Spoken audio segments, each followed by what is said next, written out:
विद्यार्थी सहाय्यक समितीच्या कल्याणराव जाधव मुलांच्या वसतिगृहाचे 26 जानेवारी रोजी उद्घाटन. महाविद्यालयीन शिक्षण घेण्यासाठी नगर शहरात येणाऱ्या ग्रामीण भागातील गरजू आणि होतकरू विद्यार्थ्यांसाठी अल्प दरात निवास आणि भोजनाची सोय असणाऱ्या नगर कल्याण महामार्गावर नव्याने उभारलेल्या कल्याणराव जाधव स्मृती भवनाचे उद्घाटन भारतीय प्रजासत्ताक दिनी 26 जानेवारी रोजी सायंकाळी 4 वाजता होणार आहे. कल्याणराव जाधव स्मृती भवनाचे प्रमुख अर्थसहाय्यदाते दुबई स्थित उद्योजक विनोद जाधव आणि सौ सुवर्ण जाधव. विद्यार्थी सहाय्यक समितीचे अध्यक्ष पद्मश्री प्रतापराव पवार, स्नेहालय संस्थेचे संस्थापक अध्यक्ष डॉक्टर गिरीश कुलकर्णी, समितीचे कार्यकारी विश्वस्त तुषार रंजनकर यांच्या प्रमुख उपस्थितीत उद्घाटन सोहळा होणार आहे. या कार्यक्रमास नगर शहरातील विविध क्षेत्रातील नामवंत व्यक्ती, समितीचे माजी विद्यार्थी उपस्थित राहणार आहेत. 1955 साली पुण्यात विद्यार्थी सहाय्यक समितीच्या वसतिगृहाची मुहूर्तमेढ रोवली गेली.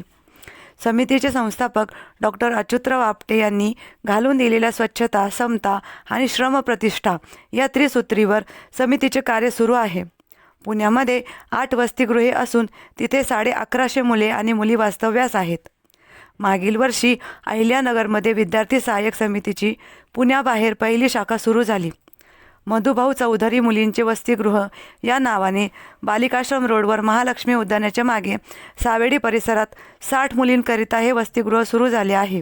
आज येथे 60 मुली वास्तव्यात असून समितीच्या विविध उपक्रमाचा लाभ घेत आहेत. नगर कल्याण रोडवरील जाधव लॉन्स शेजारी नव्याने सुरू झालेल्या कल्याणराव जाधव स्मृती भवन वसतिगृहात 120 मुलांसाठी निवास व भोजनाची सोय आहे. या वसतिगृहात विद्यार्थ्यांकरिता सुसज्ज वाचनालय, संगणक कक्ष, वैद्यकीय कक्ष, योगासन हॉल, कॉन्फरन्स हॉल, भोजनालय, आंघोळीसाठी गरम पाण्याची व्यवस्था आदी अत्याधुनिक सोयी आहेत. योगासने, कमवा व शिका, आठवड्यातून 4 तास काम, पाल्य-पालक योजना, विद्यार्थी विकास केंद्र अंतर्गत विविध क्षेत्रातील तज्ज्ञांची व्याख्याने, विविध स्पर्धांचे आयोजन केले जाते. विद्यार्थ्यांच्या व्यक्तिमत्व विकासासाठी समितीचे विश्वस्त मंडळ, माजी विद्यार्थी मंडळ, कार्यकर्ते सतत प्रयत्नशील असतात. प्रतिनिधी विक्रम लोखंडे, अहिल्यानगर. मी विद्यार्थी सहाय्यक समितीचा कार्यकर्ता. अहिल्यानगरमध्ये यावर्षी कल्याणराव जाधव स्मृती भवन या नावाने मुलांचं वसतिगृह सुरू होत आहे.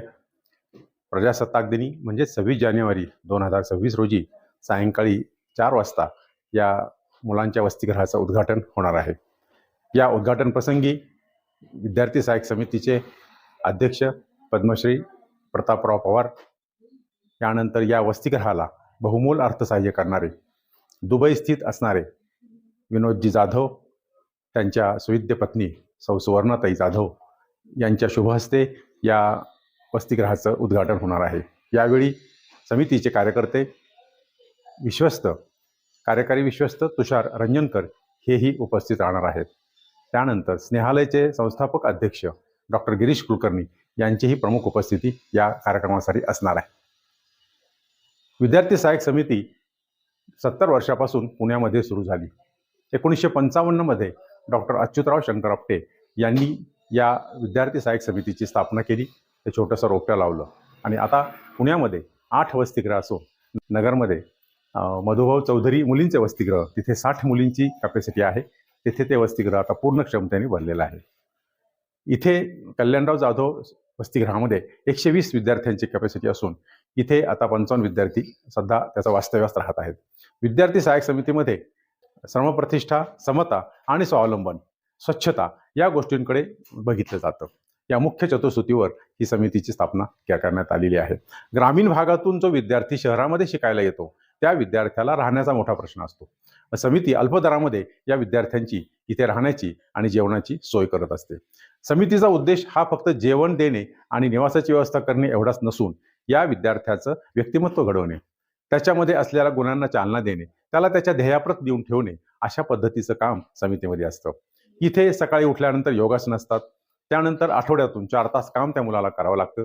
त्यानंतर कमवा व शिका योजना त्याच्यासाठी असते. इथे मुलांनी स्वतः अर्थार्जन करावं आणि स्वतःचा खर्च भागवावा ही त्याच्या मागची कन्सेप्ट आहे. त्याच्यानंतर पाल्यपालकत्व योजना आहे.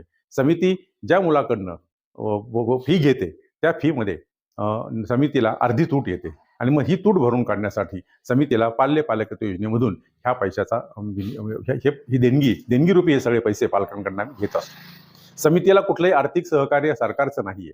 समितीवर प्रेम करणारे असंख्य हितचिंतक आहेत, दानशूर व्यक्ती आहेत, उद्योजक आहेत. यांच्या देणगीतूनच समिती आतापर्यंत समितीची वाटचाल चालू आहे. समितीमध्ये जो विद्यार्थी येतो तो ग्रामीण भागातलाच असावा, तो गरीब असावा, होतकरू असावा आणि त्याचं उत्पन्न साधारण 3.5 ते 4 लाखापर्यंत असावं आणि त्याला जे मागच्या वर्षी जे गुण त्याच्या परीक्षेत पास झालेला आहे किमान त्याला 60 ते 65% मार्क त्याला असावेत. त्याला कुठलाही जातीपंथाचा क्रायटेरिया नाही. अशा पद्धतीने समितीमध्ये तो येतो आणि समितीमधले काही जीवनशैली तो शिकतो आणि त्याच्या पुढेच्या जीवनामध्ये समितीच्या वाटचालीमध्ये त्याला ज्या ज्या काही गोष्टी इथे करायला शिकतात त्याला त्याच्या जीवनामध्ये निश्चितच पुढे उपयोग होतो. अशासाठी समितीचं हे काम गेल्या 70 वर्षापासून अखंडपणे चालू आहे. आज पुण्यामध्ये आणि नगरमध्ये मिळून साधारण 1350 विद्यार्थिनी आणि विद्यार्थिनी या समितीचा लाभ घेत आहेत. पहिल्या नगरमध्ये हे जे नवीन वसतिगृह होत आहे, नवीन संकल्पनेवरचं हे वसतिगृह पाहण्यासाठी आणि याचं उद्घाटन 26 जानेवारीला संध्याकाळी 4 वाजता आहे. मी सर्व स्तरातील, विविध स्तरातील मान्यवरांना, दानशूर लोकांना विनंती करतो की त्यांनी ह्या समितीच्या कार्यक्रमास अवस्थित उपस्थित राहावं आणि या विद्यार्थ्यांमध्ये आपण बसावं, बोलावं आणि समितीला अशा पद्धतीनं सहकार्य करून या उद्घाटनाच्या प्रसंगी आपली उपस्थिती इथे दाखवावी. धन्यवाद.